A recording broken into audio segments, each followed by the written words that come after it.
want your children to grow up as an adult or grow up to become an adult who can't stand being around you, then keep yelling, keep criticizing, and keep acting annoyed at every instant at everything they do for the next 13 years of their life. Emphasis on children. Keep acting annoyed, keep criticizing, and keep emphasizing or making it look like they are worthless for the next 13 years. Now let's take for instance, a woman came to meet me and she shared her experience with me, the way she acted with her children, and the result it produces afterward.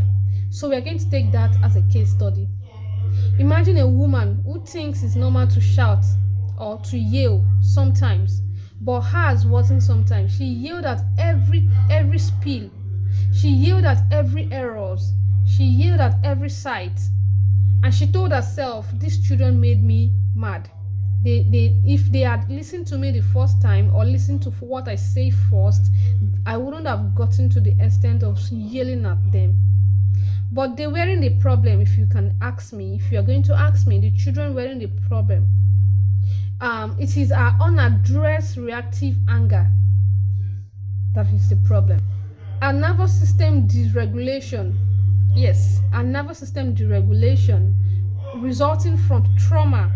Our exaltations, our exhaustion, our story about who she thinks her children are. They always make her get angry.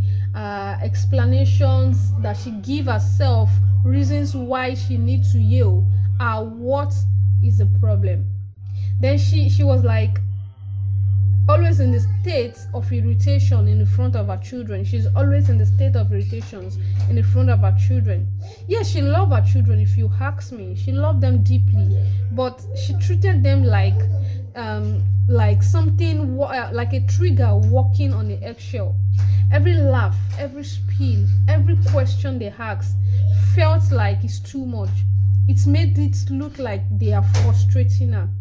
And then I said, when you treat someone like a trigger, they start walking like an eggshell around you, or they start walking around you like a particular bomb that is a time bomb that is trying to explode any moment.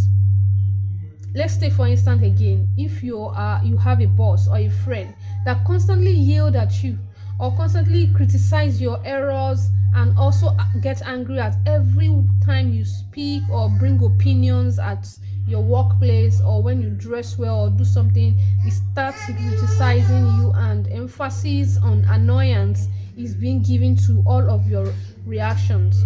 Would you trust that person? Would you listen to that person and want to hear them out? Would you be able to confide in them as time passes by? No, is going to be the answer. Definitely you will not want to relate with such person, and you will draw back. Of course, because they make you feel small and they make you feel you are never enough. That's just the same thing applied to children. That's what constant yelling does to them. It makes them draw back.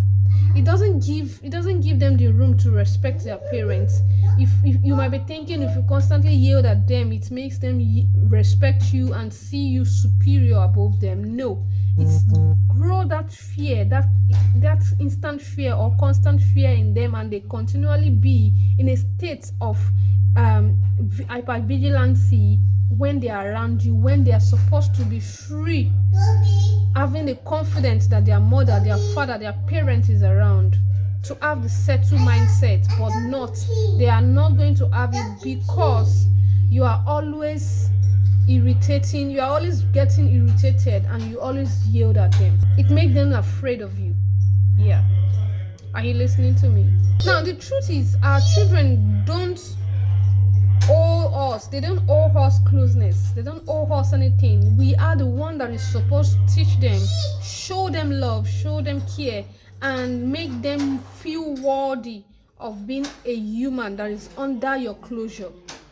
They don't owe us any loyalty, any love. You are the one owing them to show loyalty and love to them. If being around you feels not safe, they don't owe you any loyalty. If they don't feel safe being around you. But now let's come to look at it at the other angle, the positive aspect of it. That's where the good news is. It is never too late.